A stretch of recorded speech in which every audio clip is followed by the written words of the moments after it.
जी, एक बार बताना आवाज़ आ रही है कि नहीं? एक बार जल्दी से सारे लोग बता दीजिए आवाज़ वगैरह क्लियर है कि नहीं?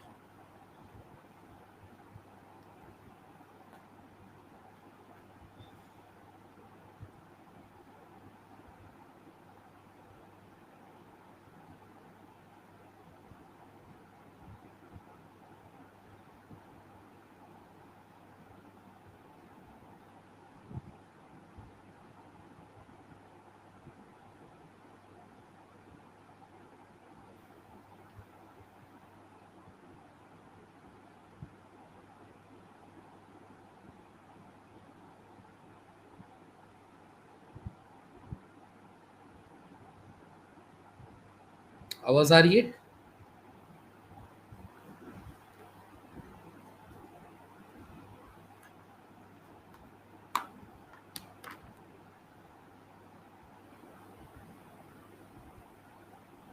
चलिए, कल लास्ट चैप्टर कौन सा पढ़ा था, कोई बताएगा?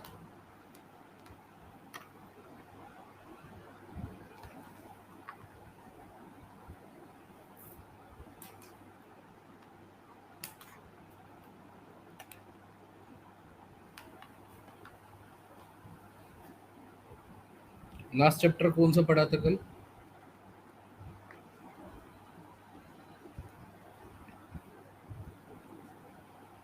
मान गए लोहा, ओके ओके।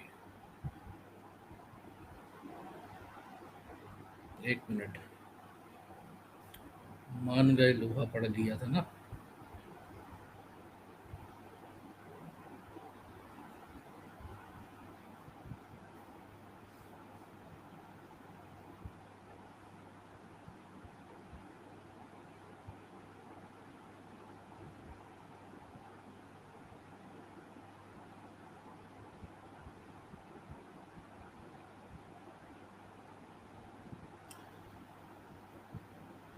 चलो, नेक्स्ट चैप्टर है जंतु जगत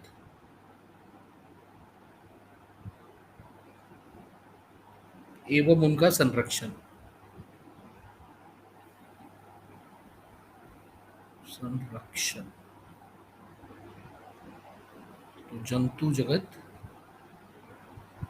एवं उनका संरक्षण। ठीक है, तो देखिए आप बेसिकली बायोडायवर्सिटी चैप्टर पढ़ चुके हो। वहां पे आपने ये पढ़ा था कि है ना, जंतुओं को संरक्षित करने के लिए विभिन्न विभिन्न प्रकार के आपके क्या होते हैं, ठीक है, लॉज दिए गए और विभिन्न विभिन्न प्रकार के आपके क्या चलते हैं, ठीक है, साइट्स होती है जहाँ पे जंतुओं का संरक्षण किया जाता है। ये आप पढ़ चुके हो ऑलरेडी, है ना? बाकी आपका बेसिकली क्या बोलते हैं,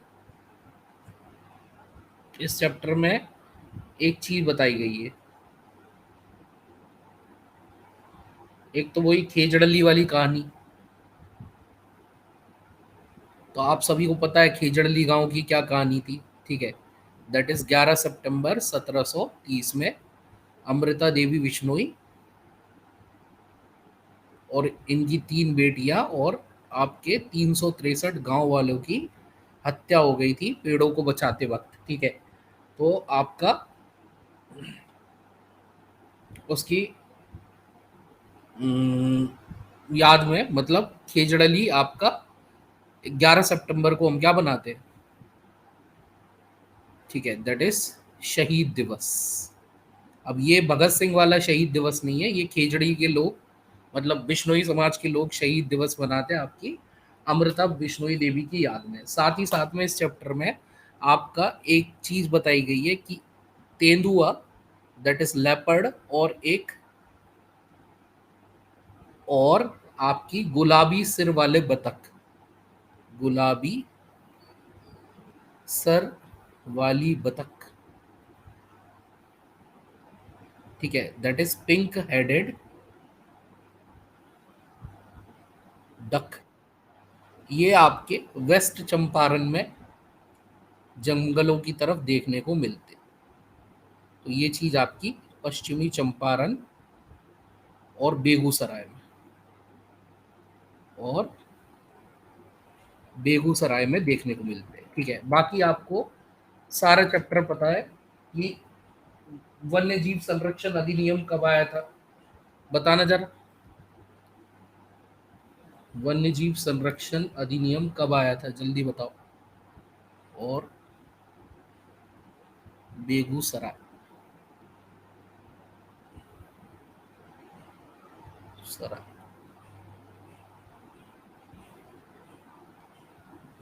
जल्दी बताओ, वन्य जीव संरक्षण अधिनियम आपका कब आया था? 1973। सर वीडियो नहीं चल रही, मतलब वीडियो चलते रही है। 1972। वेरी गुड, ठीक है। तो वाइल्ड लाइफ प्रोटेक्शन एक्ट कब आया, पढ़ चुके हो आप? वन्य जीव संरक्षण अधिनियम।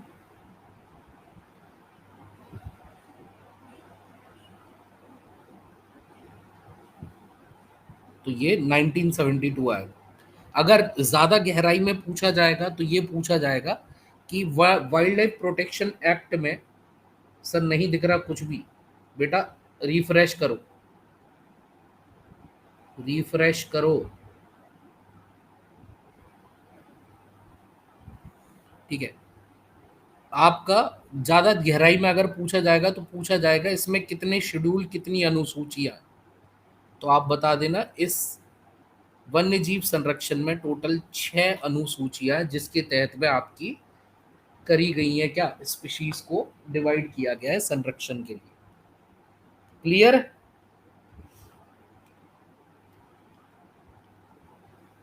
क्लियर है?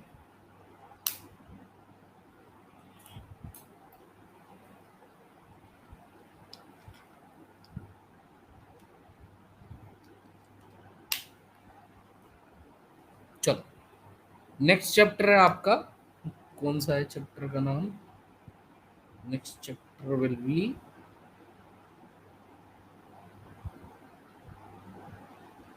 दैट इज हमारी फसलें हमारा खान पान। हमारी फसलें हमारा खान पान। ठीक है। तो हमारी फसलें हमारा खान पान, ठीक है। तो बेसिकली आपने, मैं बता चुका हूं कि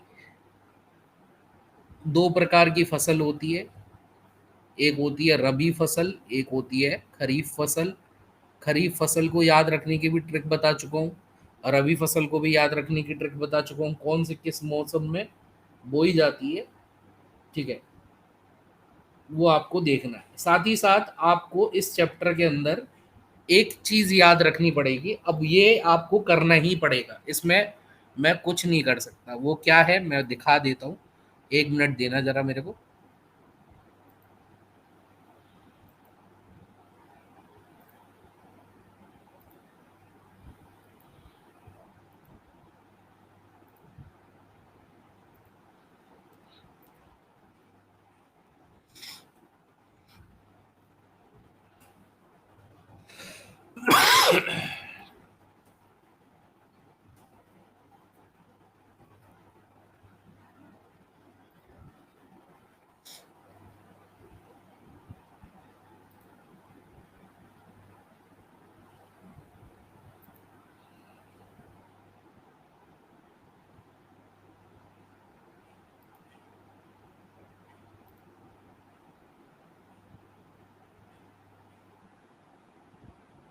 एक मिनट देना जरा।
सभी को ये फोटो दिखाई दे रही है?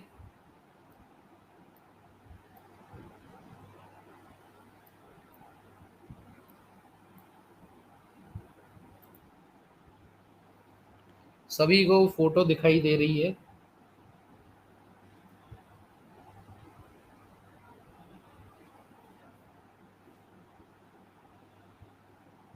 तो देखो, इसमें आपके ठीक है, यहाँ साइड में केला, मखाना, मक्का, गेहूं, धान, चना, प्याज, ठीक है, ये बताई गई है। तो आपसे क्वेश्चन कैसे बताए जा सकते हैं कि प्याज की खेती कहाँ कहाँ होती है? तो यहाँ पे लिखा हुआ है लखीसराय में और जमुई में, ठीक है। चना आपका कहाँ कहाँ उगाया जा रहा है? तो चना आपका मधेपुरा में उगाया जा रहा है, ठीक है। धान आपका कहाँ कहाँ उगाया जा रहा है? रोहतास, भागलपुर में, ठीक है। गेहूं आपका कहाँ कहाँ उगाया जा रहा है? नवादा, गया, ठीक है।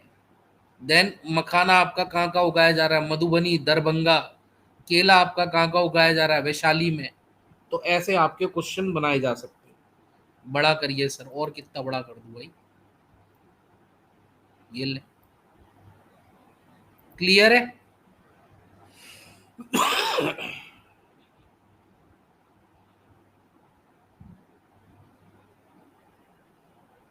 क्लियर है?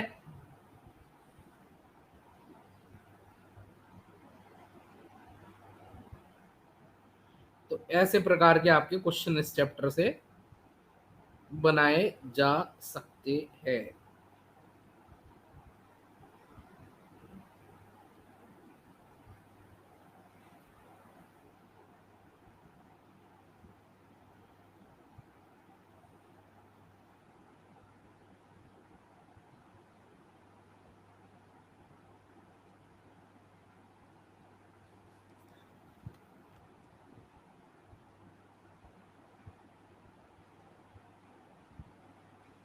क्लियर है?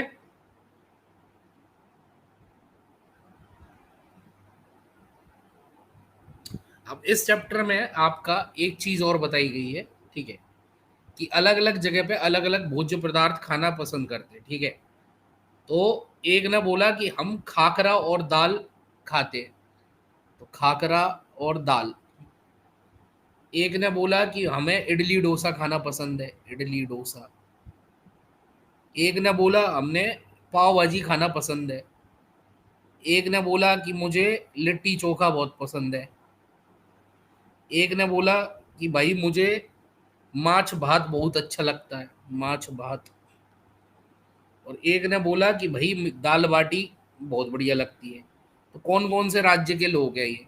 ठीक है, तो कौन कौन से राज्य के लोग हैं? खाकरा दाल आपका कहाँ खाया जाएगा? गुजरात में, आगरा, फाफरा, छापरा। इडली डोसा आपका कहाँ पर खाया जाएगा? केरल में, ठीक है, या फिर दक्षिण भारत में आप बोल सकते हो, दक्षिण भारत। ठीक है, पाव भाजी आपकी कहाँ की फेमस है? महाराष्ट्र। लिट्टी चोखा आपका कहाँ का फेमस है? बिहार का। माछ भात आपका कहाँ पे? मछली और चावल सबसे आप बंगाली खाते हैं। दाल बाटी आपकी कहाँ खाई जाती है? राजस्थान की। तो that is mentioned in are this book. Clear है?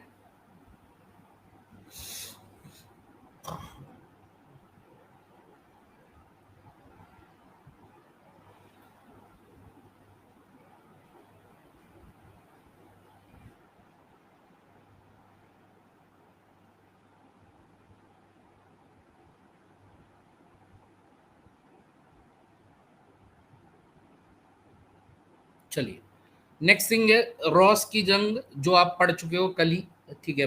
मलेरिया की पूरी कहानी है, ठीक है। फिर है आप रॉस की जंग आप कल ही पढ़ चुके हो। मच्छर वाली और रॉस वाली आप कल ही कहानी पढ़ चुके हो।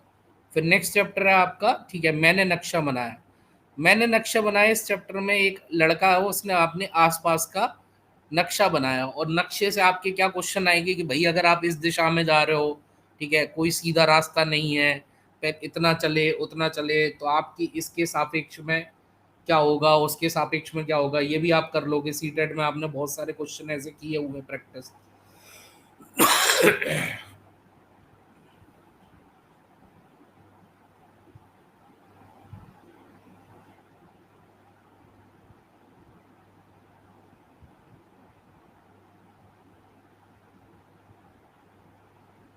कर लोगे नहीं कर पाओगे?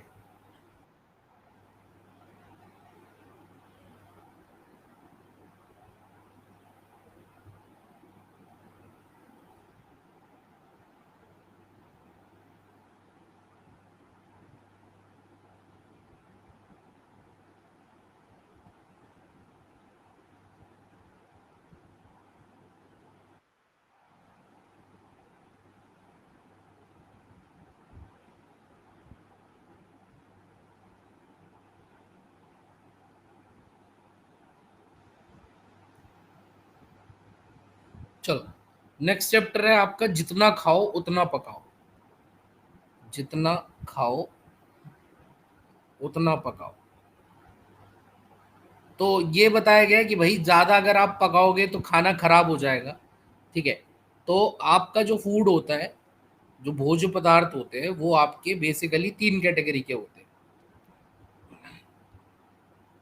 ठीक है। कुछ होते हैं पेरिशेबल, ठीक है, जल्दी खराब होने वाले।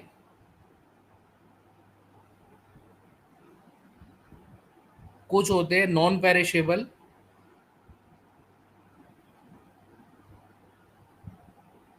कुछ समय बाद खराब होने वाले।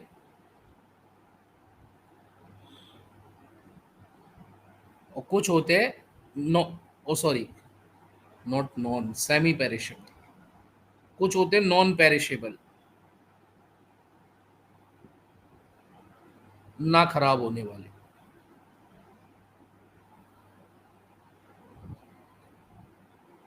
ठीक है। तो अगर आपके सामने चार फूड आइटम लिख दिए जाए, जैसे कि मीट, आपका क्या बोलते हैं, ब्रेड, घी, और आपका वेजिटेबल्स, और आपसे पूछे कौन सा इनमें से जल्दी खराब नहीं होगा, बता पाओगे नहीं बता पाओगे?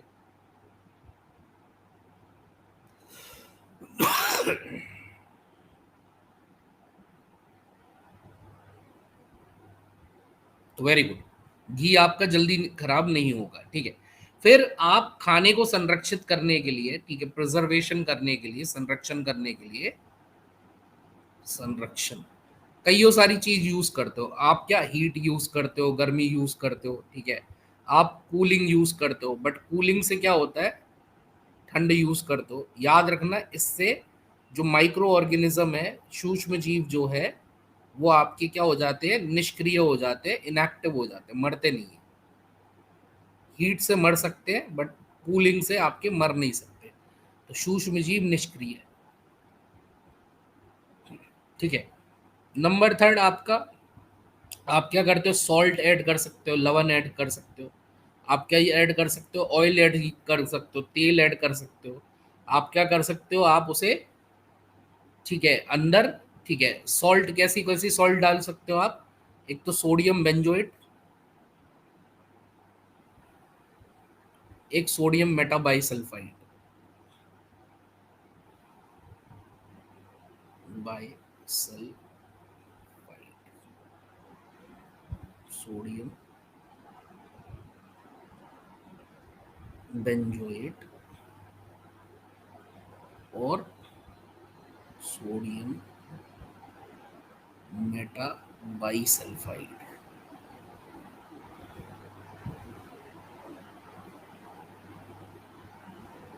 ठीक है। आप क्या ऐड कर सकते हो, आप सिरका मिला सकते हो, विनेगर मिला सकते हो। तो कईयों तरीके से आप बेसिकली भोजन को बचा सकते हो।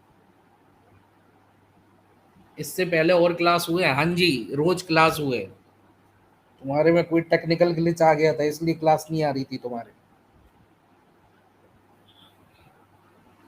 क्लियर है?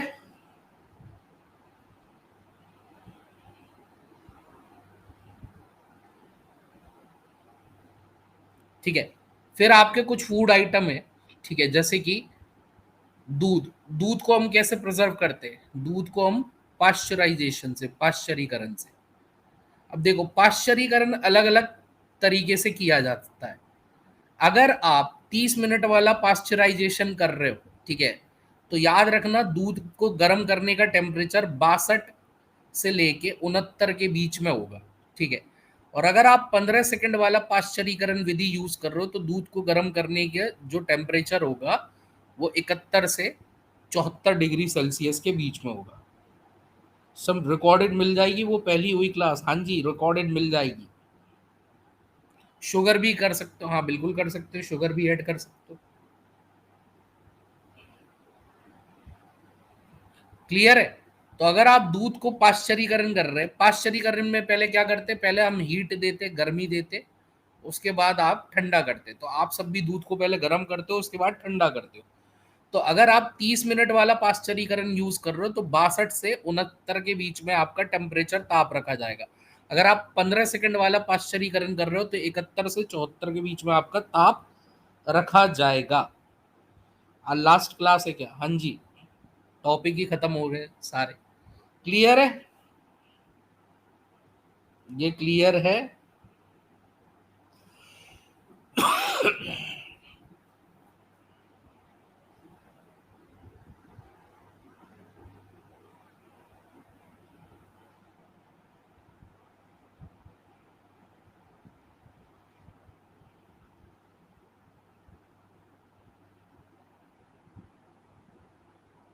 आगे बढ़े, आगे बढ़े।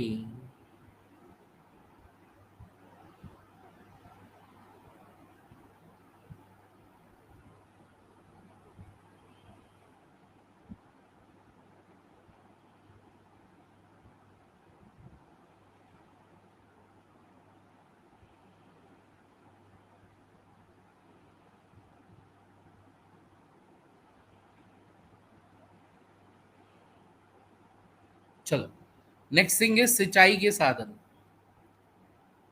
इस चैप्टर में बेसिकली ये बताया गया है कि सिंचाई क्यों करी जाती है। भाई सिंचाई क्यों करी जाती है, जरा बताना,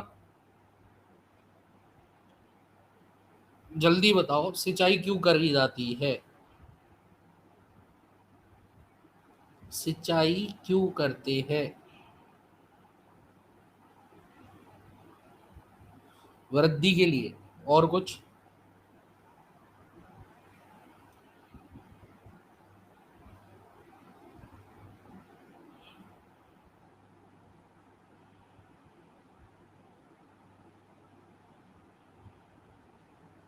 प्लांट की ग्रोथ, और कुछ? फसल को उगाने के लिए। चलिए, सिंचाई क्यों करी जाती है? क्योंकि आपका बीज जब बोते हो आप, तो बीज को नमी चाहिए होती है, ठीक है। नमी मिलेगी तभी आपका बेसिकली क्या होगा, अंकुरन होगा, ठीक है। और नमी नहीं मिलेगी तो आपका बीजों का अंकुरन नहीं होगा, वो सुप्तावस्था में पड़े रहेंगे, ठीक है। तो बीज सिंचाई करने के लिए हम कईयों सारे मेथड यूज करते हैं, ठीक है। कईयों सारे मेथड में, ठीक है, कुछ आपके ट्रेडिशनल मेथड होते हैं, ठीक है, मतलब ट्रेडिशनल,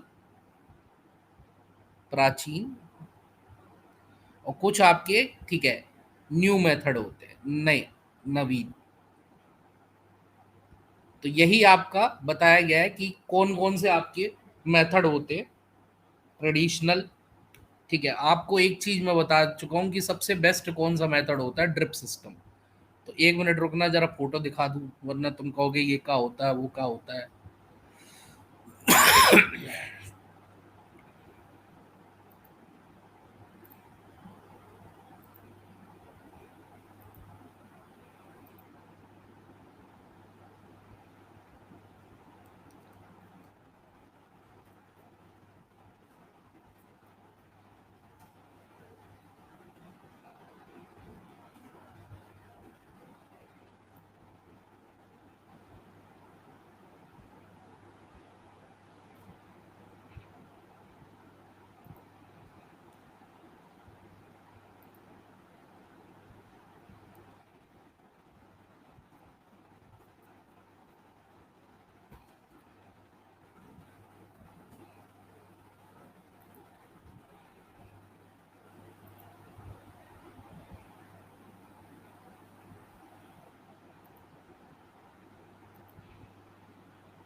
हेलो।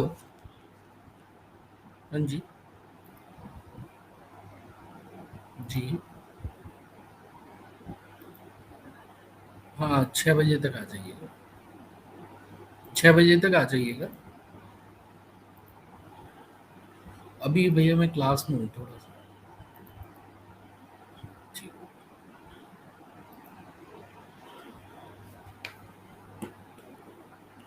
फोटो दिखाई दे रही है सभी को?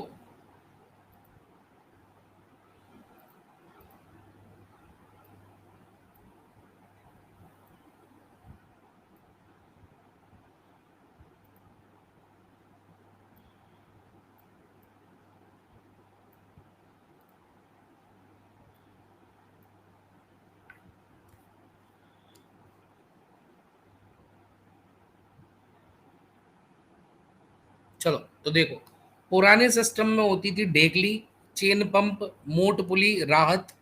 ठीक है, ये पुराने मेथड्स है। इवन आपका ट्यूबवेल्स, नलकूप,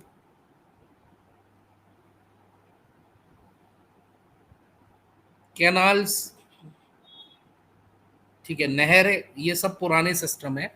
नए सिस्टम में एक है स्प्रिंकलर मेथड, ठीक है, जिसमें आप फवारा देख रहे होगे, ये फवारा छोड़ रहा है हर जगह। ठीक है, और एक है ड्रिप इरिगेशन, ठीक है, ड्रिप तंत्र बोलते, ड्रिप तंत्र। और सबसे बेस्ट जो माना जाता है इरिगेशन का तरीका, वो ड्रिप तंत्र माना जाता है। बहुत छोटा सा दिख रहा है।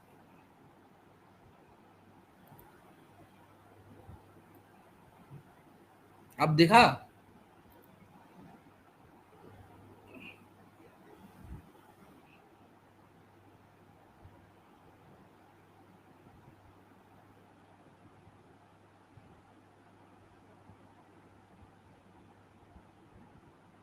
तो these are the irrigation method.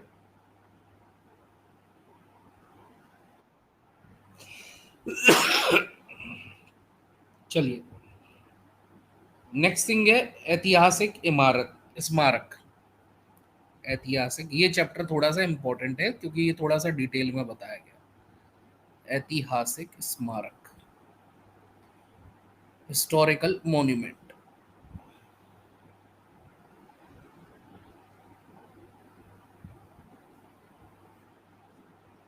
ठीक है, तो बेसिकली इस चैप्टर के अंदर में, ठीक है, आपका किसके बारे में बताया गया है? नालंदा के बारे में बताया गया।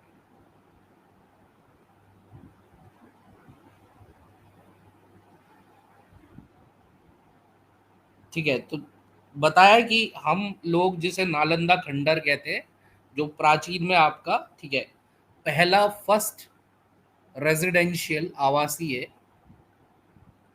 विश्वविद्यालय था पूरे वर्ल्ड का। प्रथम आवासीय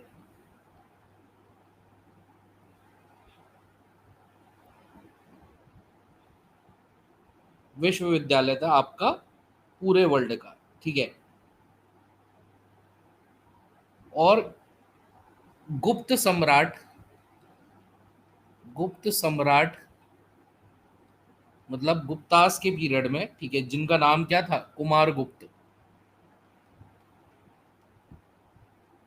तो कुमार गुप्त के संरक्षण में, ठीक है, इसकी स्थापना, ठीक है, 5वीं शताब्दी में हुई। 5th सेंचुरी में इसका एस्टेब्लिशमेंट हुआ।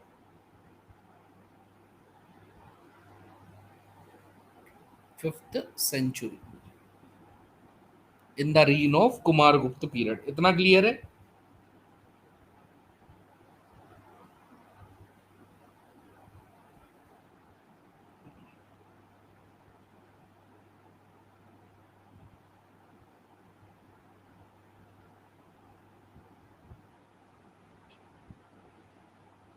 इतना क्लियर है सभी को?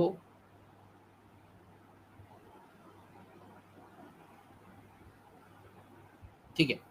फिर इसमें बताया गया है कि जिस टाइम पे ये यूनिवर्सिटी हुआ करती थी, इसमें आपके 10,000 से अधिक स्टूडेंट हुआ करते थे,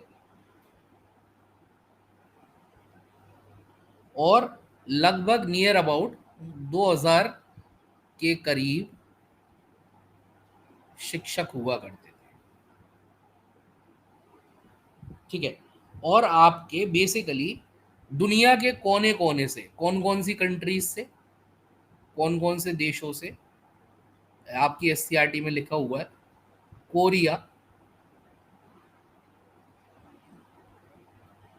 जापान, चीन, तिब्बत, जापान, चीन, तिब्बत,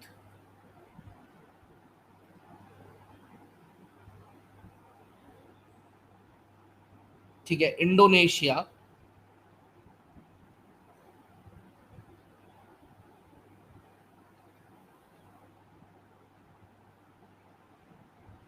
तुर्क, जेरूशलम आदि जैसे देशों के लोग, आदि देश, ठीक है, एक्सेट्रा कंट्रीज के लोग यहाँ पढ़ने आते थे। ठीक है।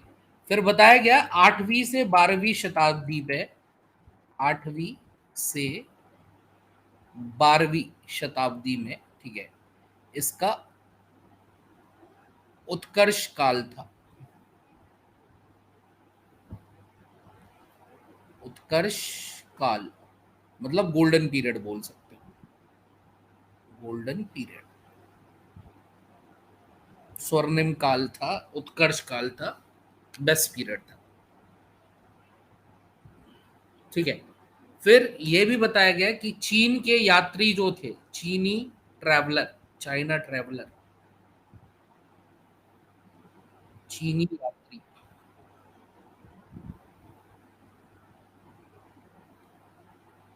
ठीक है, नाम क्या है, हुआंग हो, हुआंग हो, यहां से आकर पड़े थे, आकर पड़े।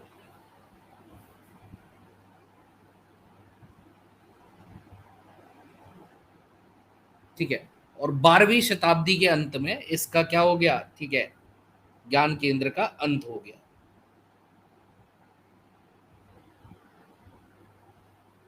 ठीक है। फिर बताया गया कि इसके जो अंदर में, ठीक है, जो आपका नालंदा यूनिवर्सिटी है, इसके अंदर में, इनसाइड इट, इनसाइड इट, अंदर में 10 टेम्पल हुआ करते थे, 10 मंदिर हुआ करते थे जहां लोग बैठ के ध्यान लगाया करते थे। ठीक है। और जो आपकी लाइब्रेरी है, जो पुस्तकालय है, उस पुस्तकालय को हम धर्मगंज बोलते थे, धर्मगंज कहते थे, धर्मगंज कहते थे। ठीक है। और ये जो पुस्तकालय था, ये आपकी 9th फ्लोर पे था, 9वीं मंजिल पे।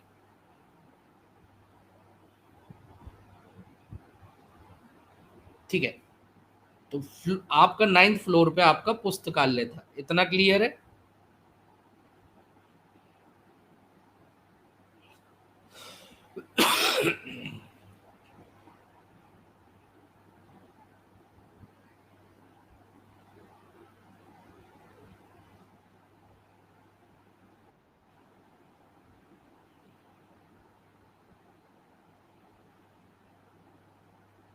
बख्तियार खिलजी ने जला दिया था, हाँ, बख्तियार खिलजी ने जला दिया था, वेरी गुड, इतना क्लियर है?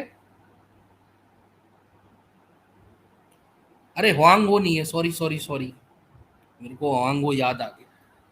हुआंगो नहीं है, हुआंगो काट लेना। हुआंगो तो नदी है।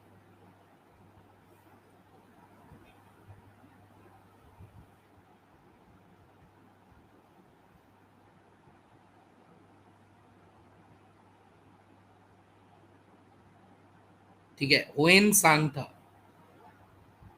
हुएन सांग।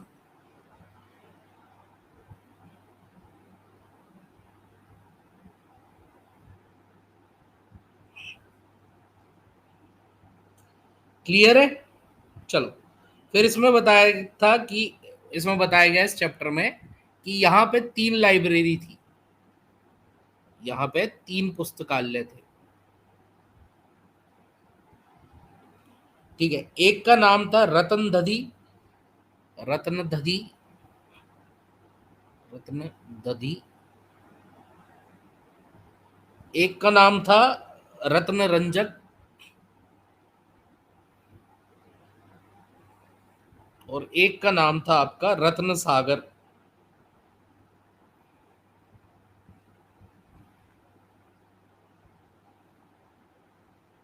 तो रत्न दधी, रत्न रंजक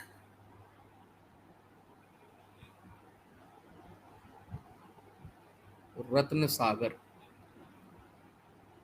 ये आपके 3 लाइब्रेरियां थी।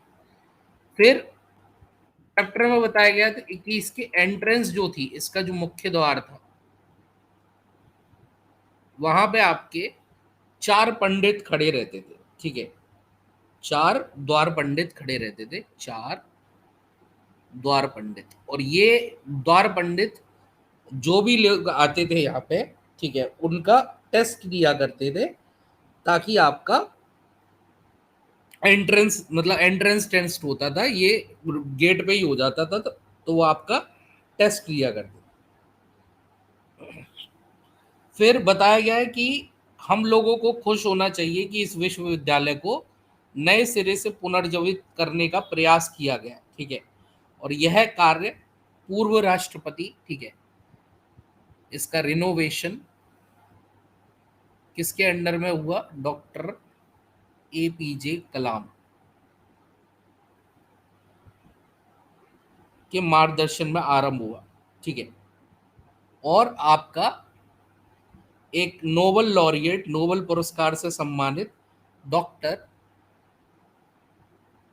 अमर्त्य सेन, सेन की देखरेख में, अमर्त्य सेन की, ठीक है, ये नोबल पुरस्कार सम्मानित है, अमर्त्य सेन। क्लियर है?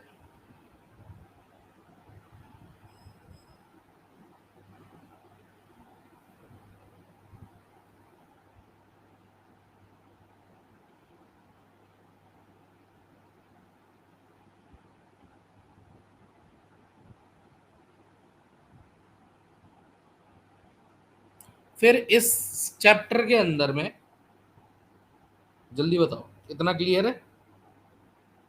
बैक कीजिए सर, लो।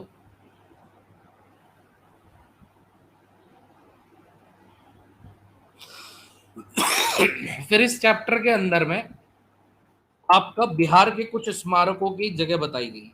ठीक है, बिहार में कुछ फेमस फेमस स्मारकों के बारे में बताया गया।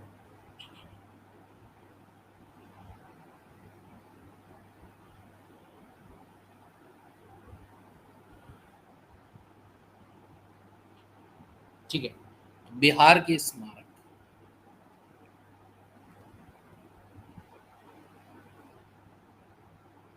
Monuments of Bihar.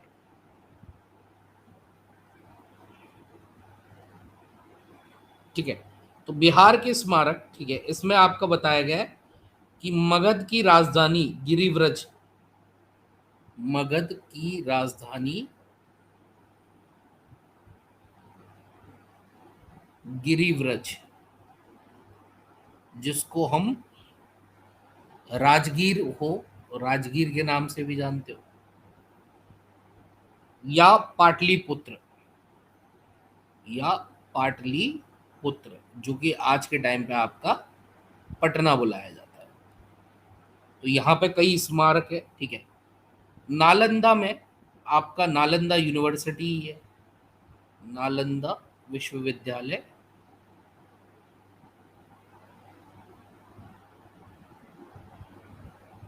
विद्यालय, ठीक है। और आपका भागलपुर में विक्रमशिला विश्वविद्यालय, भागलपुर में विक्रमशिला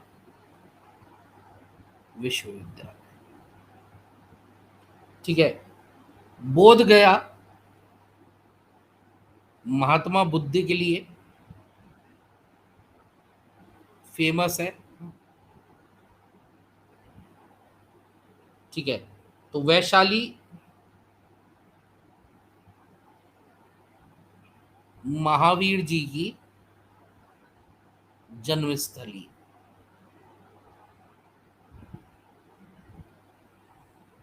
ठीक है। तो महावीर जी की जन्मस्थली है। और साथ ही साथ में बिहार में सिखों के अंतिम गुरु गुरु गोविंद सिंह का जन्म स्थान पटना साहिब,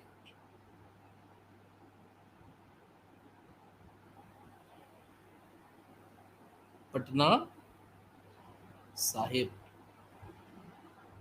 गुरु गोविंद सिंह का जन्म स्थान।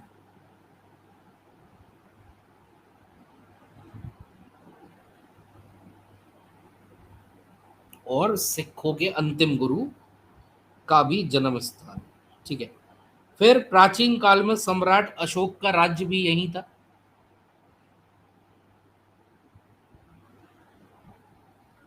सम्राट अशोक का राज्य यही था, ठीक है। जिन्होंने आपके अनेक स्तंभ बनवाए जो आज भी नंदनगढ़, लोरिया तथा कोल्हुआ में देखे जा सकते हैं, ठीक है। तो स्तंभ बनवाए जो कि नंदनगढ़, लोरिया, नंदनगढ़, लोरिया तथा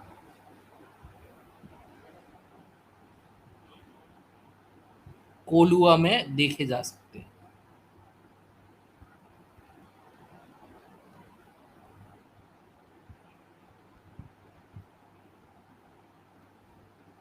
ठीक है। मोतिहारी के केसरिया में विश्व का सबसे ऊंचा तथा बड़ा बौद्ध स्तूप है। तो मोतिहारी के केसरिया में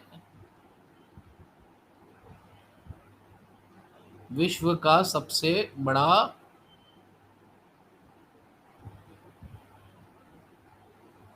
बौद्ध स्तूप है,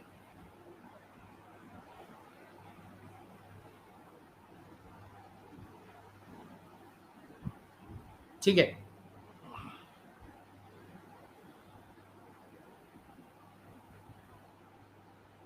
फिर आपका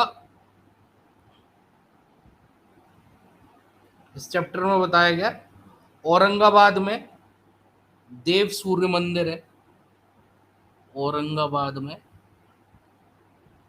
देव सूर्य मंदिर है, ठीक है। पावापुरी का जल मंदिर, पावापुरी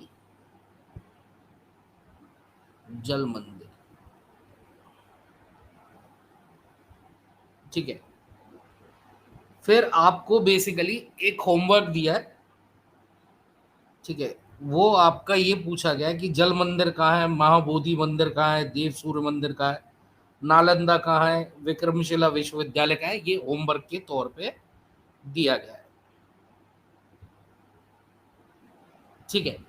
फिर एक इंपॉर्टेंट लाइन ये बताई गई है कि नालंदा यूनिवर्सिटी का निर्माण, नालंदा विश्वविद्यालय के निर्माण में, विश्वविद्यालय निर्माण में ईंट पत्थर आदि का इस्तेमाल किया गया,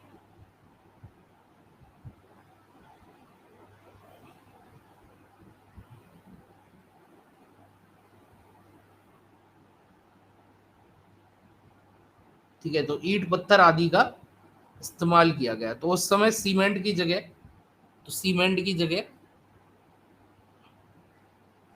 सुर्खी, चूना, उड़द की दाल,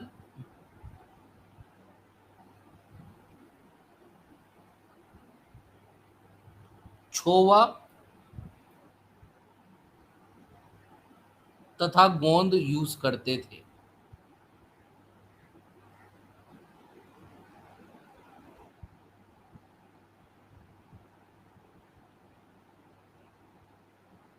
ठीक है, that is the chapter about Nalanda. Clear है?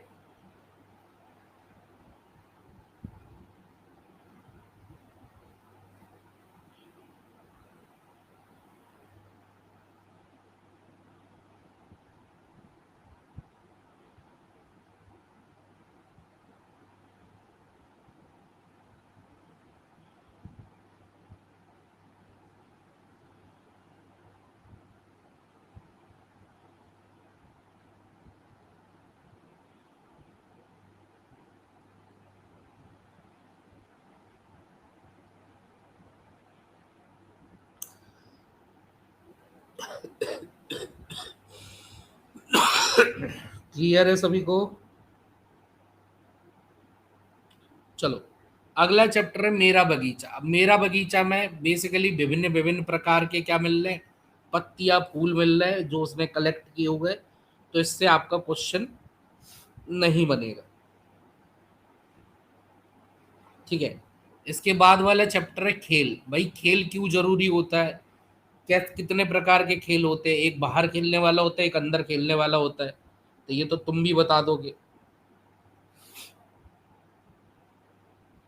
बता पाओगे कि नहीं बता पाओगे?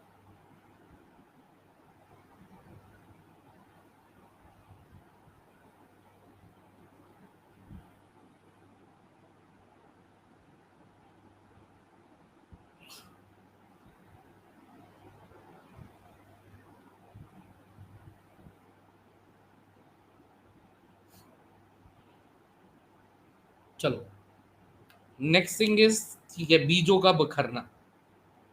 तो बीजों का बिखरना, देखिए बीज अपनी जगह से तो नहीं जाने वाला, तो कोई ना कोई एजेंट बेसिकली होगा जो कि उसको बीज को इधर से उधर करेगा।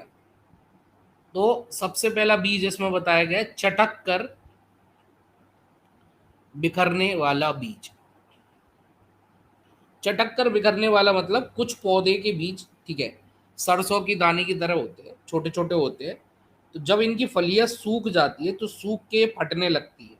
ठीक है, और फटने के बाद ये आपका बिखर जाते हैं। तो इसमें हर सिंगार और गुल मेहंदी का जो बीज होता है वो आपका चटक कर बिखरता है। हवा द्वारा सबसे बढ़िया बीज जो बिखरता है, ठीक है, वो बिखरता है आपका घासों का, कपास का। ठीक है, तो हवा द्वारा घासों का, कपास का। ठीक है, पानी में तैरकर, पानी में तैरकर सबसे बढ़िया जो बीज आपका बिखरता है वो आपका बिखरता है किसका, कमल का बीज। कमल हुआ, कुमुदनी हुआ।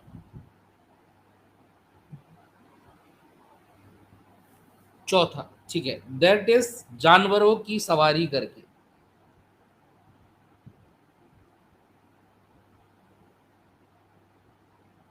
जानवरों की सवारी, तो जो आपका बेसिकली गोखरू का बीज होता है, आपने देखा होगा एक कईयों जानवरों की बॉडी से एक ऐसा स्ट्रक्चर जिसमें कांटे कांटे कांटे निकले रहते, ठीक है, जो आप एक दूसरे पे मार के चिपका देते थे। ठीक है, इसको हम बोलते हैं गोखरू का बीज। ठीक है, पक्षियों द्वारा बिखराव।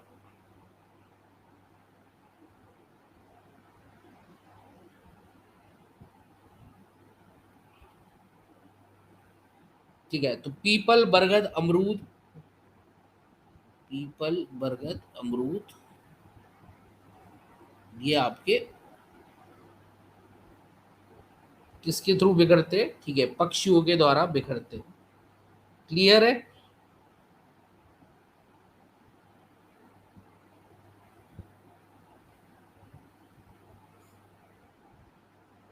क्लियर है?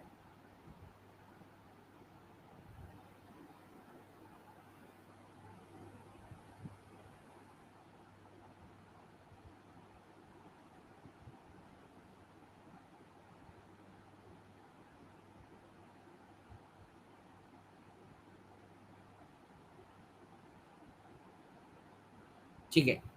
नेक्स्ट थिंग इज पटना से नाथुला की यात्रा। पटना से नाथुला की यात्रा। पटना से नाथुला की यात्रा, पटना से नाथुला की यात्रा मतलब यहाँ पे क्या, कुछ दोस्त है जो कि आपकी बेसिकली पटना से जा रहे हैं कहाँ पे, नाथुला दर्रे की तरफ, ठीक है। तो इसमें क्या हुआ, ये आपका पटना से पहुंचे कहाँ पे, new Jalpaiguri railway station. New Jalpaiguri railway station, ठीक है। कहाँ है ये,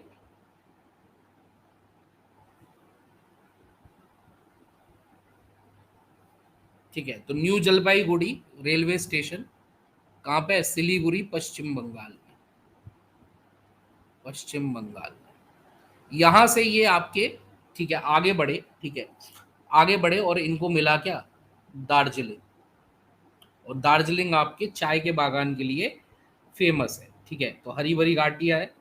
जैसे जैसे पहाड़ी चढ़ते गए ठंड बढ़ती गई, ठीक है, क्योंकि आपका जैसे जैसे ऊपर जाओगे आपका ठंड बढ़ती जाएगी, ठीक है। यहाँ दार्जिलिंग घूमने के बाद, ठीक है, यहाँ पे इनको बेसिकली लॉयड, दार्जिलिंग में क्या देखने को मिला, Lloyd botanical garden,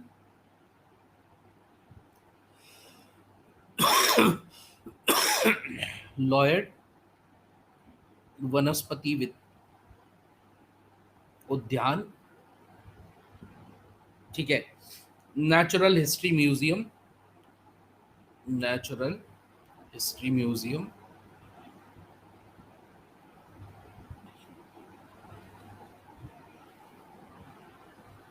history museum,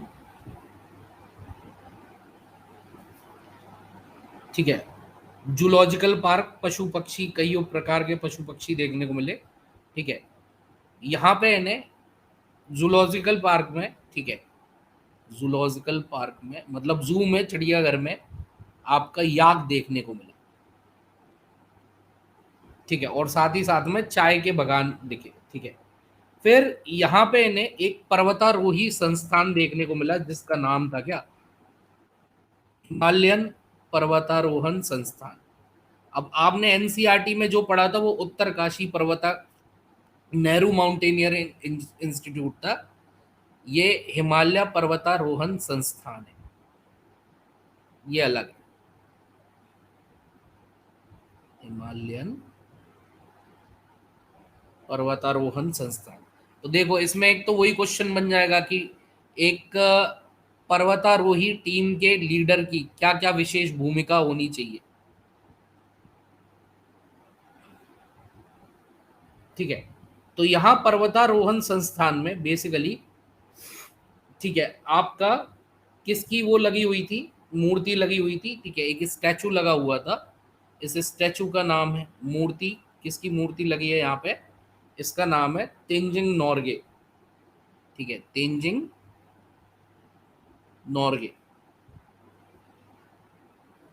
Tenzing Norgay कौन है, आपका माउंट एवरेस्ट पे चढ़ने वाला पहला व्यक्ति। देखिए आपने एनसीईआरटी में बछेंद्री पाल के बारे में पढ़ा होगा, ठीक है, बट बछेंद्री पाल से पहले आपका बेसिकली कौन चढ़ा था, तेंजिंग नोरगे चढ़ा था एडमंड हिलरी के साथ, ठीक है। तो आपका 1953 में, ठीक है, तेंजिंग नोरगे और एडमंड हिलरी, इन्होंने आपका सबसे पहले माउंट एवरेस्ट के ऊपर चढ़ाई करी,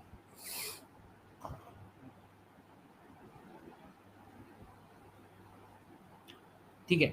हिमालय पर्वतारोहण संस्थान की स्थापना 1954 में हुई थी, इसी खुशी में कि आपका कोई आदमी पहली बार पर्वतारोही आपका कहाँ चढ़ा, माउंट एवरेस्ट पे चढ़ा, जो कि आपका सबसे ऊंचा पर्वत है। और आपकी एससीईआरटी के अंदर माउंट एवरेस्ट की जो हाइट बताई गई है वो एनसीईआरटी जैसे 8,900 नहीं बताई है, यहाँ 8,848 मीटर की बताई गई।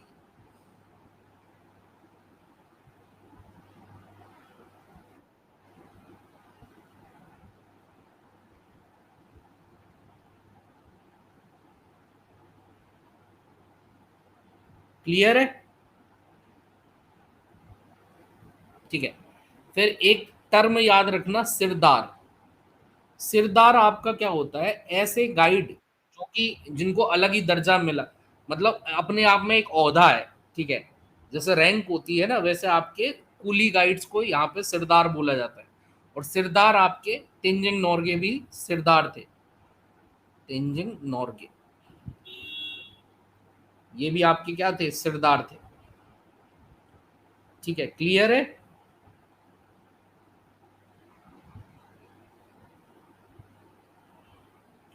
फिर साथ ही साथ में बताया गया बिहार की एक लड़की जिसका नाम क्या है, श्रीमती निरुपमा अग्रवाल, ये भी आपकी माउंट एवरेस्ट पे चढ़ी है।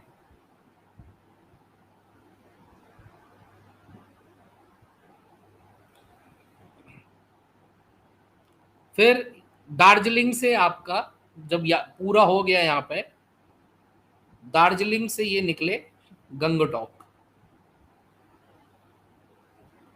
गंगटोक के बारे में बताया गया कि गंगटोक आपका 6,000 फीट की ऊंचाई पे है। ठीक है, 6,000 फीट की ऊंचाई। 2 मिनट देना, चैप्टर खत्म होने वाला है और सिलेबस भी खत्म होने वाला है। ठीक है, तो 6,000 फीट की ऊंचाई पे यहाँ पे आपका बेसिकली लोकेटेड है क्या, सिक्किम के पहाड़ों में।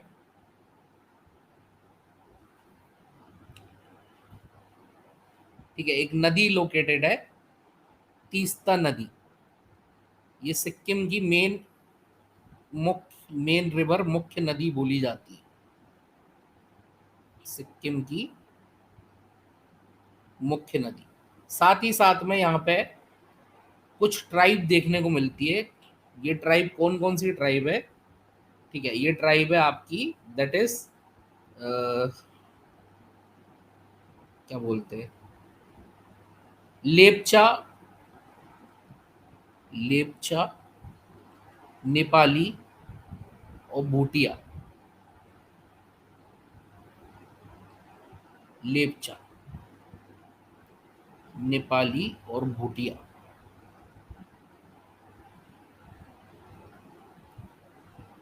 ठीक है,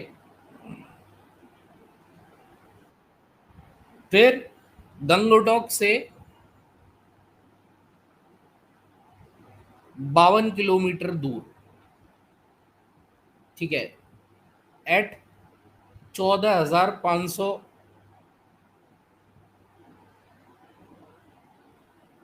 फीट एक दर्रा देखने को मिलते हैं जिसको हम बोलते हैं क्या, नाथुला पास, नाथुला दर्रा। नाथुला आपका बेसिकली एक तरीके से तिब्बत और भारत की सीमा पर स्थित है। ठीक है, तो ये बॉर्डर है किसकी, तिब्बत और भारत की।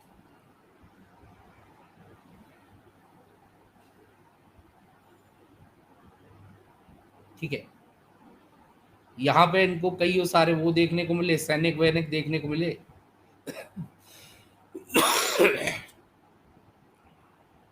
ठीक है, तो नाथुला के रास्ते को प्राचीन काल में, एंशियंट टाइम में सिल्क रूट बोला जाता था, सिल्क मार्ग कहते थे। ठीक है, तो चीन के यात्री इसी मार्ग से चलकर विक्रमशिला, पाटलिपुत्र, नालंदा और बोध गया आते थे। ठीक है, तो चीन के यात्री, ठीक है, कहाँ आते थे, विक्रमशिला, पाटलिपुत्र, नालंदा और बोधगया।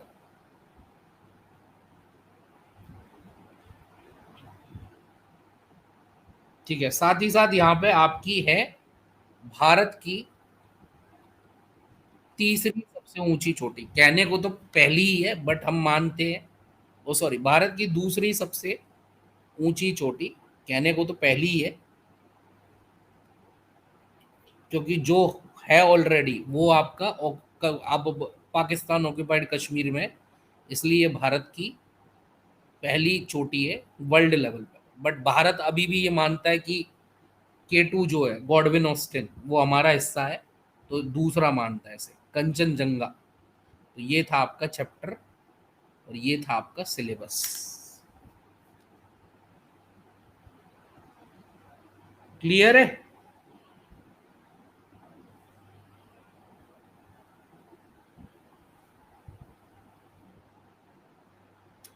सिल्क रूट क्यों बोलते थे बेटा? चीन से सिल्क इसी रूट के थ्रू आता था ना।